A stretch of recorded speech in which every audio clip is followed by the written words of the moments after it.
department. What I do is basically help to design menus, to make sure that nutritionally we are meeting the standards that the USDA has required of us, just to basically make sure that everything that we do is of benefit and it meets basically the government standards. Now, above and beyond that, one of the things I love about the company that I work with is that we have an initiative to become, more than just a corporate partner. It's really about our communities, and that's one of the pillars that we have is community, environment, nutrition, wellness. And so it's great for me to have a company that backs that. So prior to Mindy coming on board, when I first started in San Ysidro, I just immediately realized that, these people represent the community that I came from. We have in the African American community, we have a lot of, hypertension, high blood pressure, diabetes, and especially in our children. And so personally, I had a forum now that I can actually, kind of really work from. And it's been awesome for me that my supervisors, from vice president to the CEO of our company is really committed to that. So I've been going around buying seeds for classes and seeds for teachers just on the side. Like, let's get a garden going. Let's get something going, because I believe in that. What also has helped since we've, gotten the grant is that I just have been given an okay to really help in any kind of way to basically foster this. So from that standpoint, to me, it's a great opportunity to be here to do that. Now, on the other side, where we're looking at what's the benefit of this garden that we see for Sodexo in our partnership, is that there's not enough kids that are actually coming up that are really food conscious. We don't have a lot of kids who are aware of what food looks like. We have had promotions in all of our schools across the country. We have like an A to Z bar, and A to Z bars, we take fruits and vegetables from every letter in the alphabet, and we have the kids come through the salad bar and actually have an opportunity to taste it. We did a little different at San Ysidro. We did exotic fruits instead of doing that whole big bar. And so we brought in pepino melons and dragon fruit, and just the joy of seeing the kids who never saw like a star fruit, to not only see it, but taste it and love it. I mean, that, I couldn't have a better job. So it really works that we're doing this now. And our ultimate end game is to have the food that we grow in all of our gardens to be served in the cafeterias. To not only be served in the cafeterias, Mariana and I, we talked about this. We vision a market, a farmer's market down there that now we can impact the community. So I know that there's a list of questions, and one of those questions was, how do we see the partnership of the community, with the school? Now, I can't speak directly for how community works with the school because, I don't make those connections there. But just from me as a representative of a company that I work with, community is what it's about. If the community is involved in the school, then more parents are involved in what their students are learning. More parents are involved in what their students are learning, kids seem to be more engaged in that. So then those kids tend to be better in school, they score better in school, then they go on to become leaders, and then, hopefully then I can hire them to work for our company. And so it's just basically just an opportunity to really give something back. So that's why we're here. Well, also, as Eric was saying, that some of the kids, actually, this past year in the fall, I taught nutrition classes to 4th and 5th graders at one of our school sites, and the children had a very limited exposure to fruit and vegetables. So he's talking about the star fruit and the kind of more exotic fruits. And initially, when I said, okay, we'll have you, we had to do a little survey to see what they had tasted and a lot of them didn't like fruit and vegetables. And it was actually the reason I started teaching in that particular school was because Eric had said to me, we can't get these kids to eat fruit and vegetables.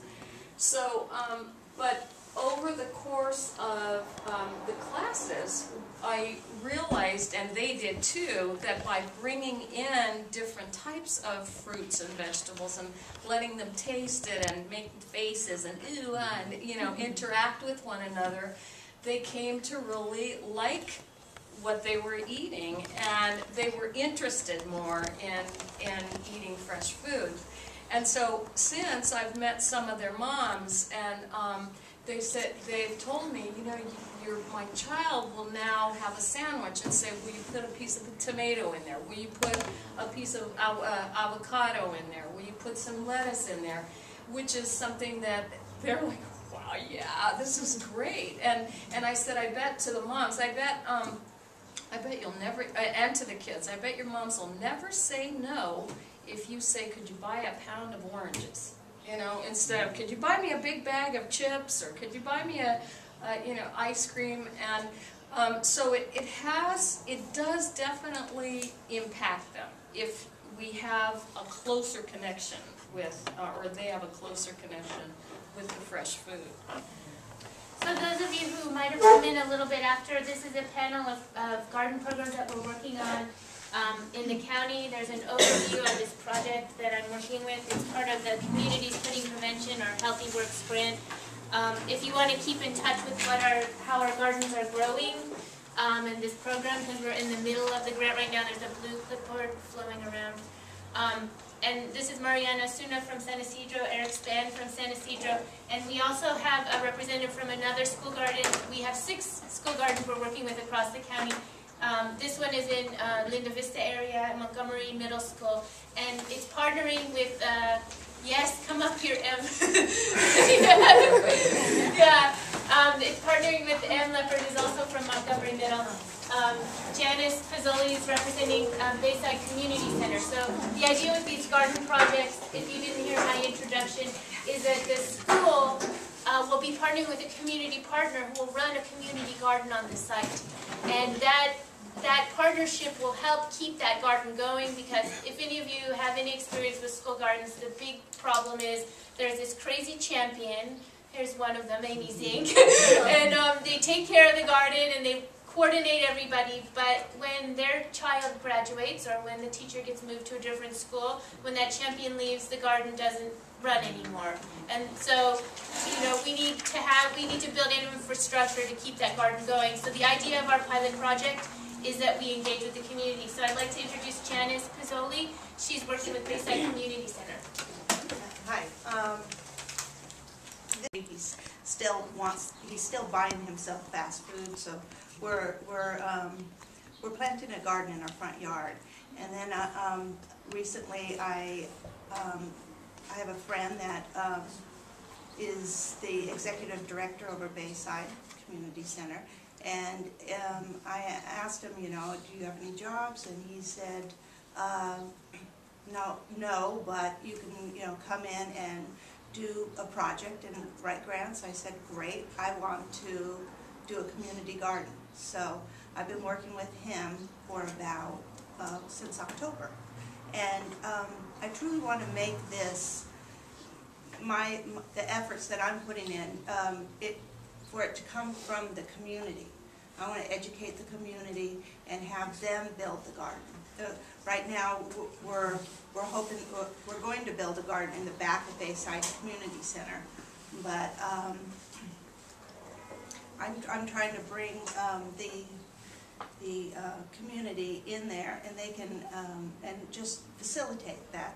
Also, as I've been working on this project, Mindy came to us and to Montgomery School, and it was an awesome opportunity to work with her in getting a Montgomery School garden that has existed for about 7-8 years, and so we're working closely with this garden, which is it's somewhat has gone fallow. Just 1 or 2 teachers are working on it. The teacher champion here, M. Leopard. So, but my part in this is to get community on board and see if what that looks like. You know, is it the parents? Am I going after just the parents? Am I going after grandparents?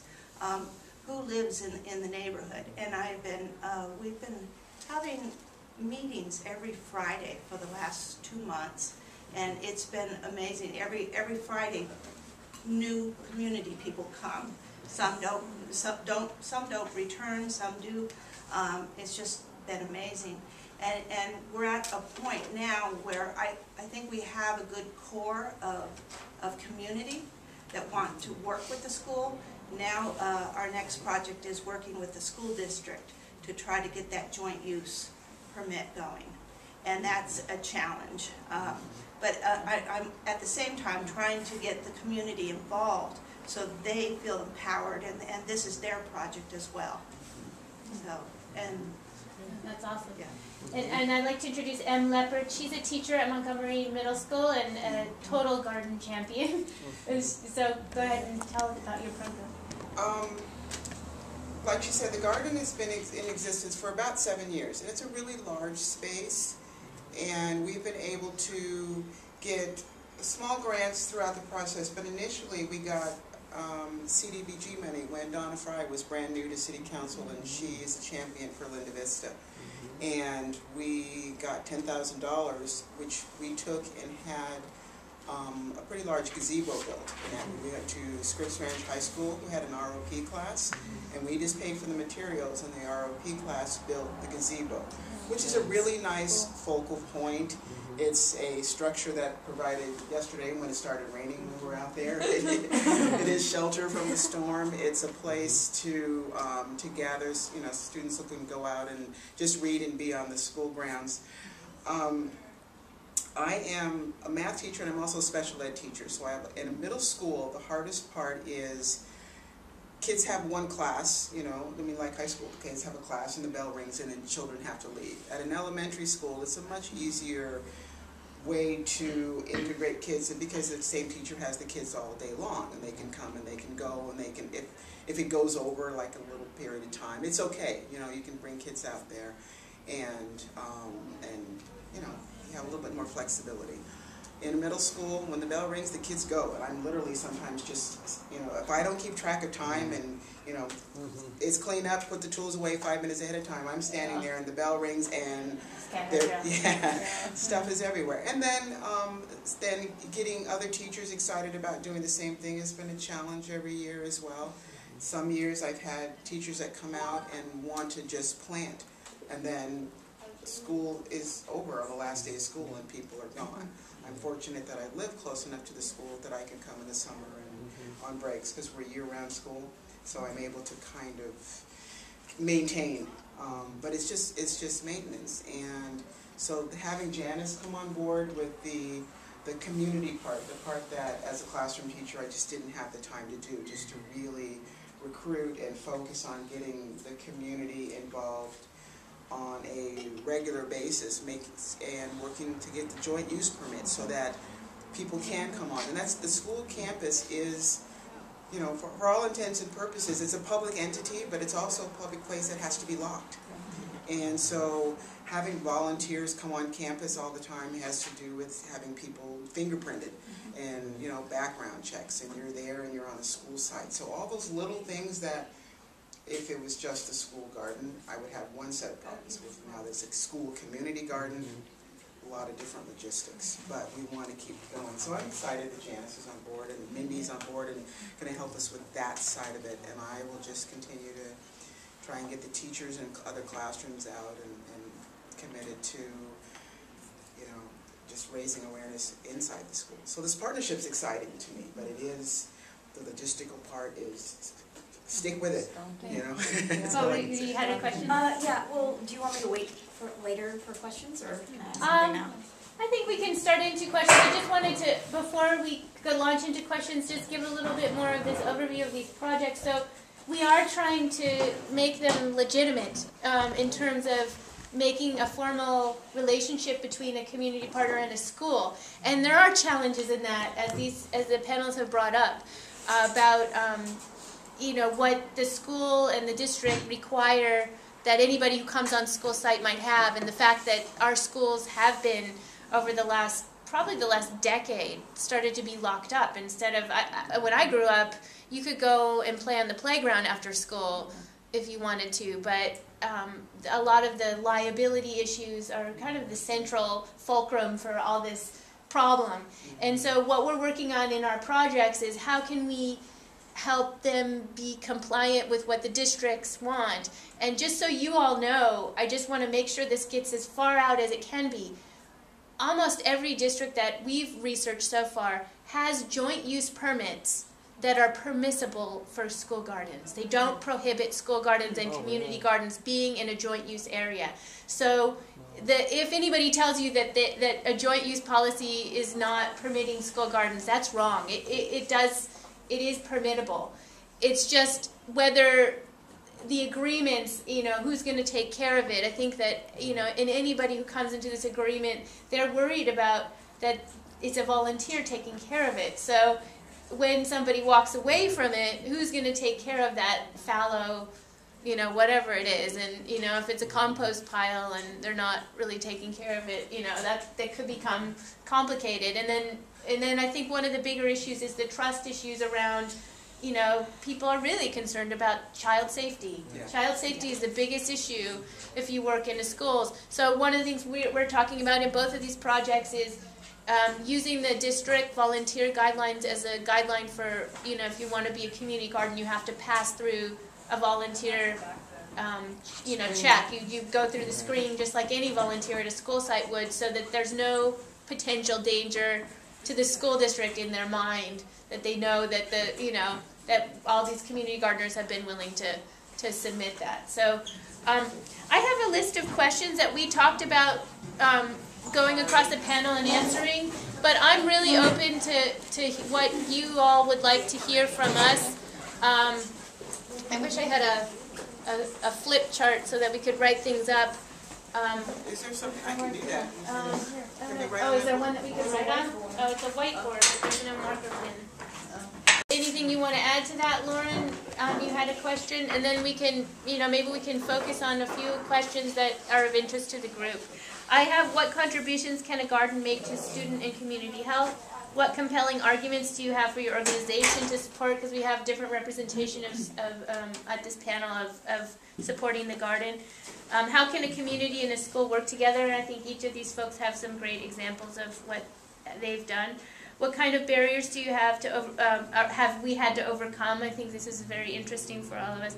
How can a school garden and a community garden become more integrated into the school? And this is a big question of this project. And what kind of long-term vision do we have in each of these projects? So does anybody have things they'd like to add for the panelists to cover? Well, Should we just dive in? I just have a question, but I feel like, should you take the other person's question first? Well, mine was along the lines of what you were just talking about, Okay. related to having community members be on the school property, and so additionally, like, if you can generalize about whether schools are willing to have community members be on the property at the same time, or do they have separate times when when the school uses the garden versus when the community uses the garden? Yeah, we haven't discussed that, though. We haven't discussed the difference in time. We had talked about the sustainability part being the community, because right now we just went on a two-week break. So if the garden were up and running full force, then somebody would have to be in there making sure that everything is maintained. And so we're thinking that the community would be that entity. But we haven't talked about whether the community and the kids could be there as well. I think we've started to talk about that, particularly with after school. A little bit, yeah. For the after-school programs, right? Yeah. Well, that was my question. Is there an after-school program, and could somehow, the kids be enticed to, like, what's in it for them? Maybe there's follow-up, like cooking. If there's a place to cook the food, they can have, I don't know, whatever, little party, or I don't know, whatever. Just like something that makes it fun for them to do. I remember when my daughter went to middle school, they had all kinds of after-school activities, and the kids went. I mean, it's better than sitting there doing homework. They did too. Well, I wanted to speak to that. One of the things that we do at our district is we have a kids cooking contest. And so we'd really like to, as we move forward, to just have the kids have to make something using the garden, you know. And I think, you know, even if they can get out there, maybe part of it is grow something and then use that in an ingredient will help. But we've been getting great participation right now with just kids wanting to participate in our kids cooking contest. So, Yeah, you know, that's maybe cool. that's something that we can add in there as well. Yeah, And yeah. there is interest in the after-school program, in the children. We haven't, that's where we're starting.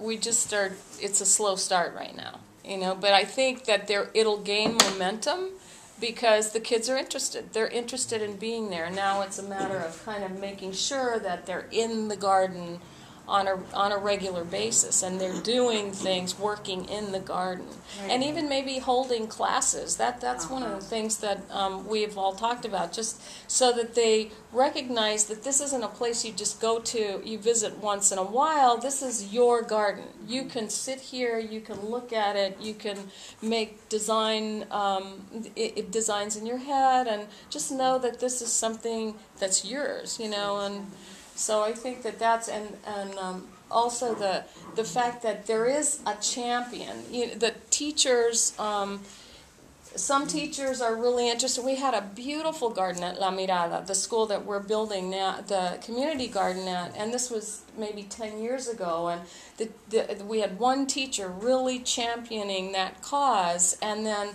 she left, and then it just fell apart. And it's really tragic, you know. And Eric had a great idea when we first started talking about this. This was last year. He said, you know what, we should start with the preschool kids. We should work with them, have them cultivate gardens, and we are. And his company is donating seeds, but from a very young age, start to get them into the idea that this is theirs and they can be connected. Well, can I do a follow-up question? Because part of it was maybe staffing is an issue, and I'm wondering, I don't know if like PTAs are still active and they raise money to give back. When my daughter was in elementary school, the PTA actually raised money for them to have art classes, which they didn't have otherwise. And it was like knitting and art and music and all this stuff that they weren't getting. And it was only for a certain amount. I think it was 1 year, maybe, or 2 years. But maybe that's an option where some of them, if there is PTA money, I don't know if there is, gets funneled into hiring a staff person or some students, maybe some local college students for internship or something like that. But, and then and if the kids are already interested, then, there you go. I just want to also give, for the program in San Isidro, we're working with an after-school program called Harmonium. I don't know if you're familiar, within the county there's many programs that run these after-school programs. So, you can't just work with the school district or one agency to try to get at these staff people. And often, like you're saying, the staff people are poorly paid, and so it is, what we're trying to do is offer them some training so that this becomes part of what their program staff are doing, running a garden club, running a garden care program, and they're really excited about it. But, I think there's a learning curve, and we're kind of in that right now with this specific project. I wanted to make a comment that, this partnership with the school district and a community-based organization such as Bayside. Bayside can oversee that as and staff kind of the volunteers, or kind of oversee that, so that way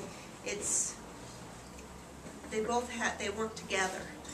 And Bayside would love to see this pilot program happen. I've been contacted by other principals in the area in elementary school, and that they would like to start this up. And then Bayside would be kind of like the hub, overseeing the whole kind of what do they call that in San Diego? Like a district. Within the district they have smaller districts. Yeah. So it would be the cluster. I think that's what they call it. Yeah. The feeder schools, and that's Yeah, that would be, I think that's the way to go. And then you get that staff person outside of the school district. Yeah, and it's work really together hard with them. to get somebody in the district who, like, I'm grant funded, so my position will be eliminated next year. So if there isn't somebody in the district trying to drive it, now we have a teacher who's passionate about it, but her time is limited, so she can't reach out and, you know, pull those community members in. So a community agency that oversees it, and that's the other thing, to make sure that you know, that things kind of are organized, because you can't just say, well, okay, the community, it's open to the community, and then just everybody goes in there, and it has to be organized in some way and overseen. And an agency, a community agency that wants to take that ball is, I think, that's the way to go, instead of through the school district. And yesterday we met with the community members. We formed a garden team, and we all met at Bayside, and we went over the rules and policies, step by step, you know, exactly, you know, what you can and cannot grow, and how big are the plots. And it's kind of the contract, so we're trying to get down to the meat of it. It went really well. That's great. Yeah. I also wanted to respond to that comment about the preschools, and I think preschools are a great place for starting this gardening. And one of the ways I've learned about another community partnership that I think is a good model for some of this mentorship role, whether it's the community partner that's leading the community garden, taking that mentorship role with the students during the daytime, or if it's a separate community partner that's doing helping the school do integration work. There's a great program in the county called Foster Senior Grandparents, and they come and work at schools and help. It's kind of like AmeriCorps for seniors, and it's a fabulous program. And I feel like those kind of programs where, you know, older people, where there's this intergenerational component, a lot of those people, I know my grandparents were farmers, you know, like a lot of people, you know, we've lost this beautiful experience of growing food, and so bringing them in gives them a chance to share something that they have an expertise in. And so we're in this project, we're also trying to connect the intergenerational volunteers to the work, and it's a nice way to make, you know, give older people who might not have work anymore to come and help at the school site. So that's another component of this work. Does anybody else have something that they're burning to hear about with this project, or okay? I'd like to hear specifics about how to incorporate really young kids into a garden, because the school gardens and community gardens that I've seen where really young kids, like under 7 or 8, are involved. It seems like they're just observing and learning and looking at things, but, you know, people seem to be scared to let them kind of get their hands dirty and, you know, feel like they might mess something up that adults have worked really hard on putting together. So constructive ways to get young kids in the thick of things, you know, without worrying about, you know, anything being... I can respond to that. Get them small beds, whether you build small planter boxes, or I've seen them do it in, you know, plastic swimming pools and poke several holes in it. Make it small so that you're containing children, and that way they have something that they can take ownership of in the garden, and they're not, you know, in somebody else's area. What you guys have at the charter school is amazing. You know, the kids have done artwork and made their signs, and this is the kinder area, and this is ours, and they've taken ownership of their specific area. And you'd be surprised how meticulous little children can be about their one little, this is my strawberry, okay? You know, it's amazing how much ownership a small child, just like if there was their block or their toy or anything else, they're very, very nurturing. If you can give them something very specific and very, very small, that's like their size, and they do amazingly well. The other day when we had our meeting, Mindy had left us a lot of little tiny snapdragons. They were probably this big, and they were starting to get dried out, and there was probably 4 or 5 kids that were running around with really nothing to do while the adults were meeting, and I just saw an area and kind of dug it up and prepared them, and each child, once they got to plant the little flowers, and then they put rocks around it, and they got the watering cans and they watered it. So, and they were so delicate in how nurturing they were. So, you know, give them a space that's theirs, and you'd be surprised how amazing little children can be. So swimming pools. I saw that. I have seen a little, you know, like the rubber swimming, Yeah. the hard plastic swimming pools. That way, you know, you can gather, you know, 10 or 15 kids around it, and as far as they can reach, that can be their area. And as an adult, maybe you do something in the middle, and then think about sizes. You know, radishes and strawberries, things that grow small to the ground, or even just flowers that are within their reach. Or if you can get somebody to build wooden planter boxes, or if you are actually in the garden, in the ground, if you have a ground space, you know, brick it off, or rocks, decorative stones, wooden box, something that's within their reach. That's the biggest thing, because, you know, you're thinking about safety, and they can't reach very far. So. Yeah, I've also heard and seen in practice the idea at a preschool of keeping an area that's just for digging. So that there isn't, that, you know, I think that adults get really worried about letting kids explore dirt, and a lot of these kids haven't had that experience to get in the dirt. And so just leaving an area for water play or dirt play that, you know, where they can just engage with those parts of the garden. And I'm having tools that, you know, smaller watering cans. I've had the mistake of having really big watering cans, and this little kid is trying to struggle along in this giant water can. So, you know, really, I think the whole engaging at their level at Montgomery Middle School, there's also great examples of gardens that are good for using with wheelchairs, which is awesome because, I mean, a lot of gardens aren't accessible, and they have a great model of that. The digging part really was important. Amy might have some. Water is an issue too that we have at our school. But what we did is we had a plumber install a turn-on mechanism that the kids can turn it, and once they let go, the water goes off, so they can have this free access to water. And you'd be amazed at what they do there too. They build canals for water in this dirt area that we have. But they can go and water the flowers or the seeds themselves, and you don't have to stand there with the hose and monitor, and then they feel freer. I thought that was like the best idea. Someone came up with that, and I was like, wow, that's great. I was going to say, I think part of that is, you know, we as adults don't know how to get out of the way. That's true. You gotta let them go for it. We're instilling in them the fear of, you know, oh, you're going to get hurt. Well, make sure they have plastic tools. They have tools that meet their, you know, their hand sizes, and don't be so concerned. Well, you know, you don't have a row going. You know, just get in the dirt. That's really what they want. And you know, we had a buyer, one of our schools. You know, I just bought like bags of carrot seeds, and here you go. And gave it to the kinder school and kinder class, and I guess she just gave them the seeds because there were like, I don't know, 1,000 carrots. And they did.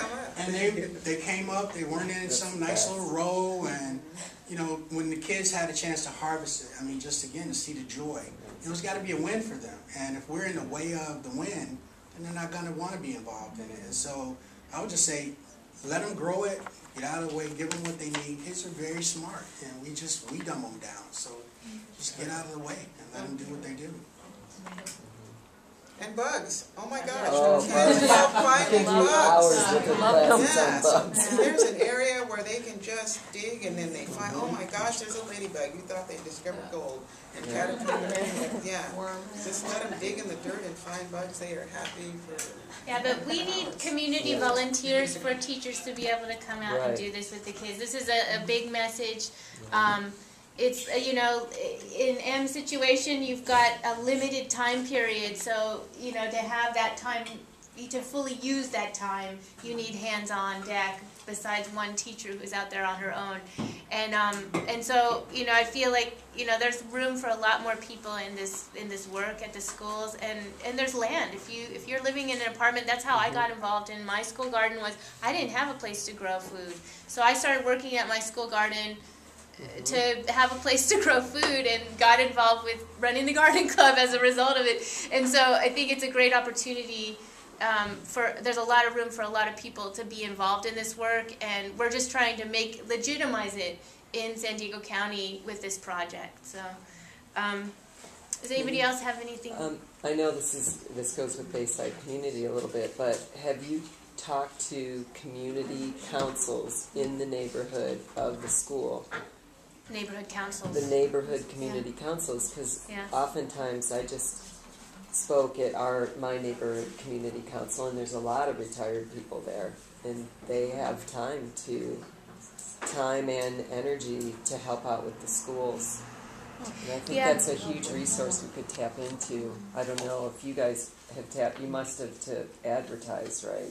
Yeah, The community council and we're there. working with them at Bayside as well, but they were very involved in Yeah, that. the Civic Association. And they have money too. Yeah, that's how They we have actually money. got that original grant, because if you write a grant through the school district, then you have to go through the school district, which is not fun. And they take money off the top just for having a building. You know, they take 3, 5, whatever % they determine is appropriate for however much you get. So we went through our local civic association, and at the time I was the treasurer. So when we did it, we wrote the grant.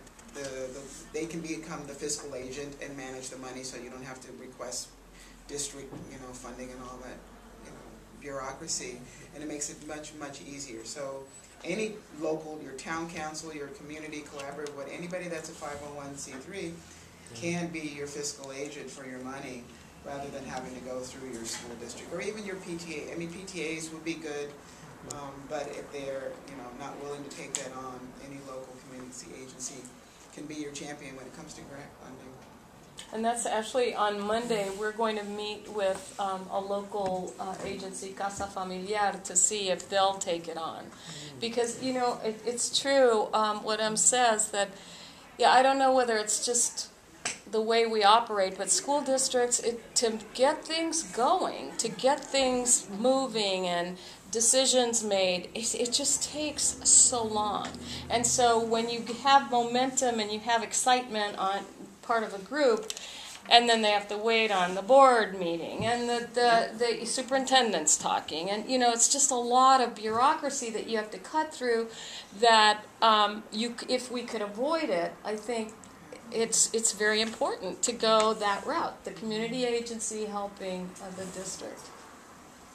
And then the district doesn't control your money, because one grant we got back when there was budget cuts a couple of years ago, they ended up, we had, I don't know, like $800 left towards the end of the year, and when they were doing budget cuts, they just took our grant money. Said, sorry, this is no longer available. And No, that was like a Don't get me terrible started. situation. The California, this is background on some of this, is that the California state did give these $2,500 grants to schools, and they were funneled through the district level. And I mean, this is the thing with these school gardens, they're not integrated into the fabric of the districts, so they're just this extraneous thing. And let me tell you right now, I'm cheering about that, because now we won't get cut, right? Because we weren't part of that. But up until now, I've been really frustrated, because when it comes to these kind of grants, when they're funneled through the district, and the district holds on to that money and says, well, what are you going to spend it on? Well, you can't do that without doing this. And by the end of the argument, 9 months later, you might have a shed, but you might not have been able to spend the money yet, because it's caught up in their processes. And like Em said, eventually the money got released to be used however the district wanted, and some of them spent it on landscaping, I think.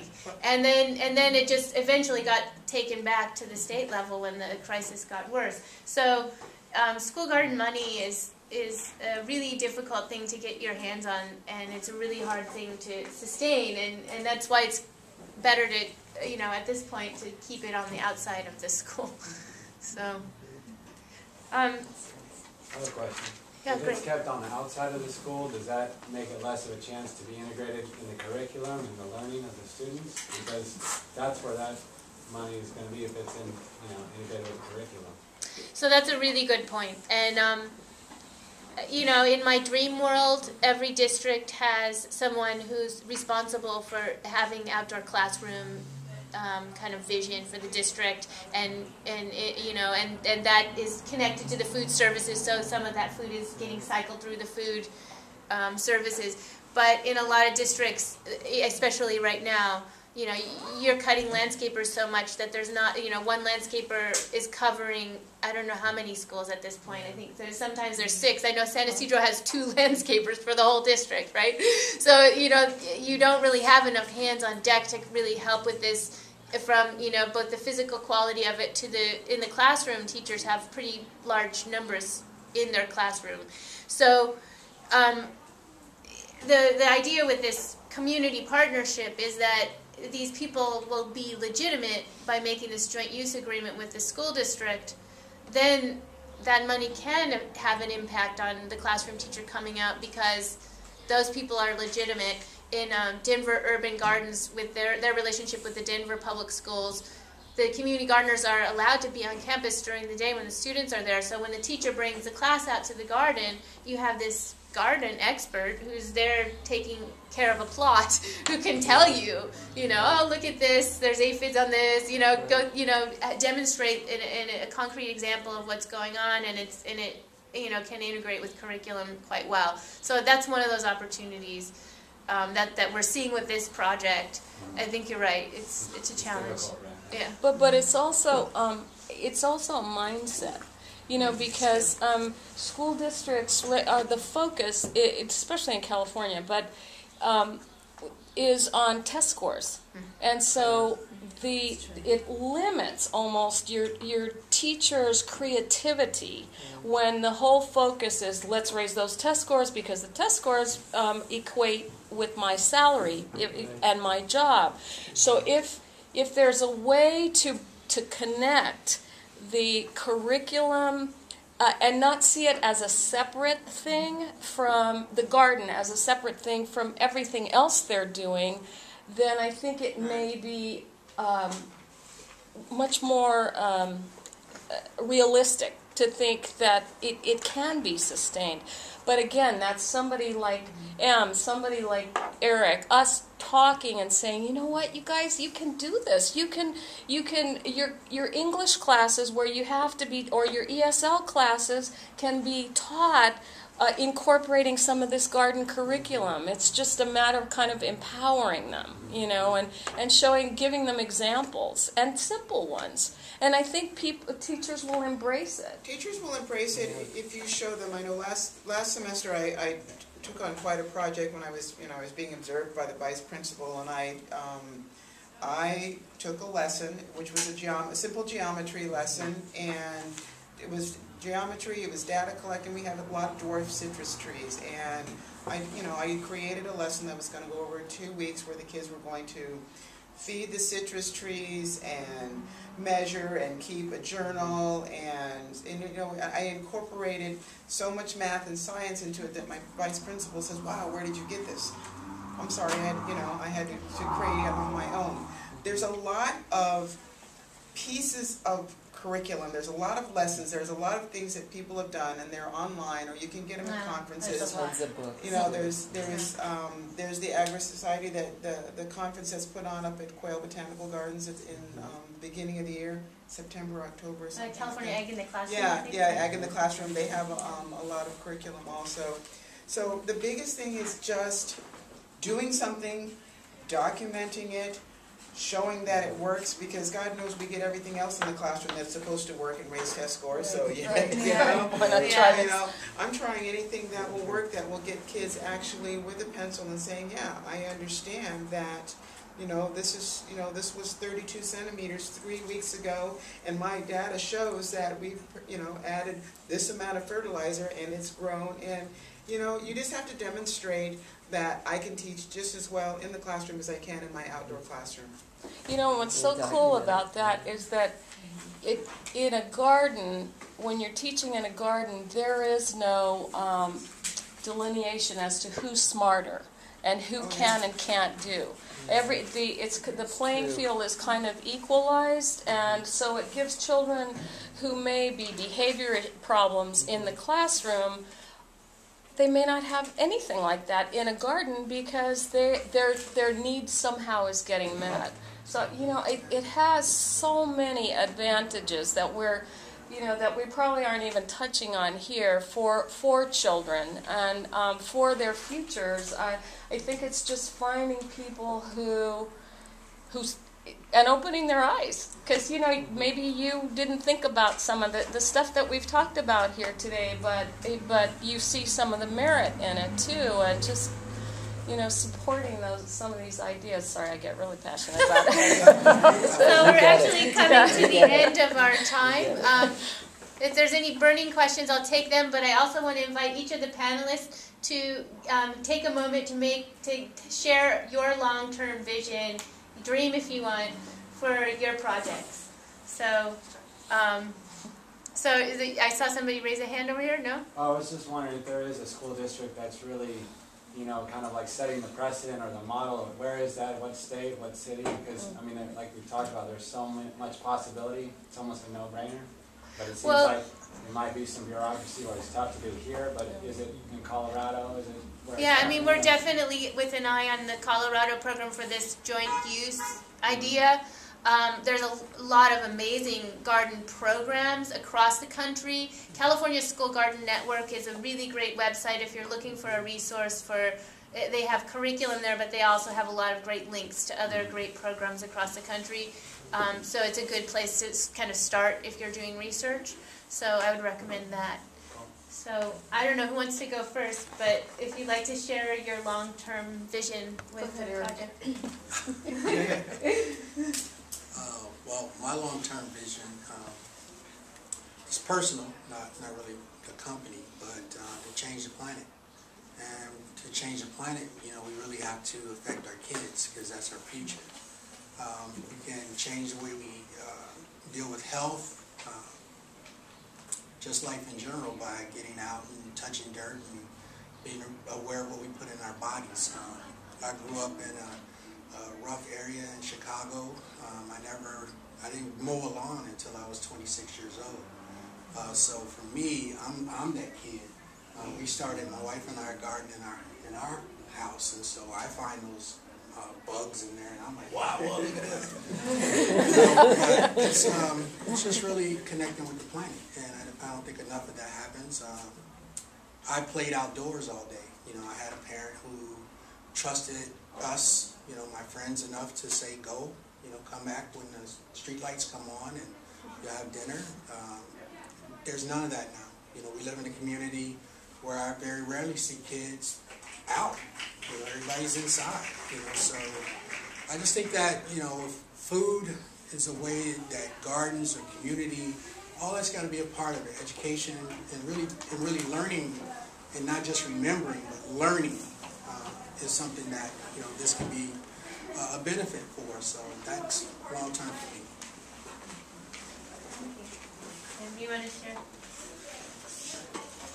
I think that the outside parts when this kind of struck me. Like a lot of times I will come in the summer, school's out, we're year-round school, and I'll come to the garden, and like he said, there are no children riding up and down the street on their bikes. There may be the skateboarders that climb the fence and shouldn't be at school because they're jumping off the roofs and doing things they shouldn't be doing. But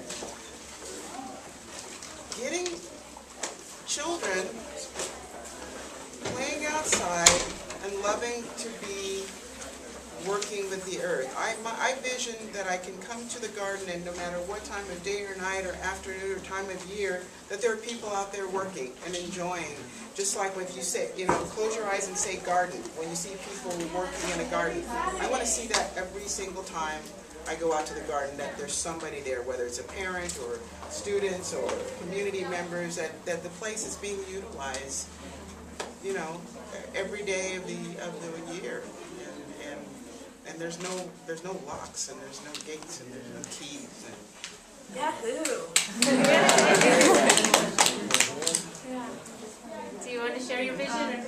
Yeah, actually, I live in Claremont, and I'm working now in Linda Vista, which is just 3 miles away, and I just love the place, and I see that there's such a potential in growing food there and getting not just the schools involved, but the community and everyone. There's a farmer's market that's coming into town or into the area. So just having the children and the grandparents and the parents share, how to grow food is just so exciting to me. And I could see Linda Vista being kind of a hub, and we'll have an educational component to it, and a cool library, and just need time and money, raise funds, and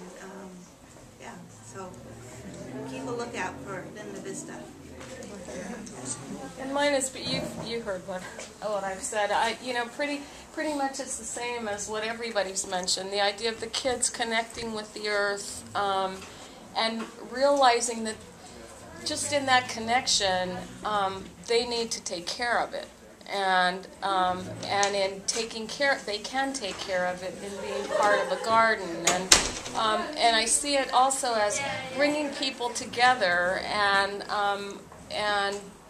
for classes, and for making that garden a living part of that community where everybody's sort of connecting with it and getting something out of it. So I think it's very doable. It's just just to get things off the ground that are new ideas. There was a man, Eric and I were at a urban roundtable discussion here a couple of weeks ago, and a man in this community, Bilali, and he is a Somalian gardener, and I thought, man, we could learn so much from him, and because we're so technologically advanced in so many ways, blah blah blah, but here he's saying something very simple, and it's a connection that I think we can all embrace. It's that human connection and that connection with our planet. He's giving the keynote speech tomorrow. Oh, Okay, so there's a vote to go see his speech. And another speaker in the back, I'm sorry, Diane, but Diane Moss, also helping to make these community gardens and these community school garden partnerships happen. So I want to thank you all for coming to this panel. I hope you got something out of it. Please, if you want to keep in touch with these projects as they evolve, you can tell they're really in the process right now. Put your name and contact information on the blue clipboard. If you didn't get a chance to, we have a handout for the Healthy Works project summary, so you can hear a little bit more about what we're doing. And also, I just want to say that there's regional garden education centers that are also being funded through this project. So this is another opportunity for you. If you're looking for some more garden education, they're going to have 3 separate training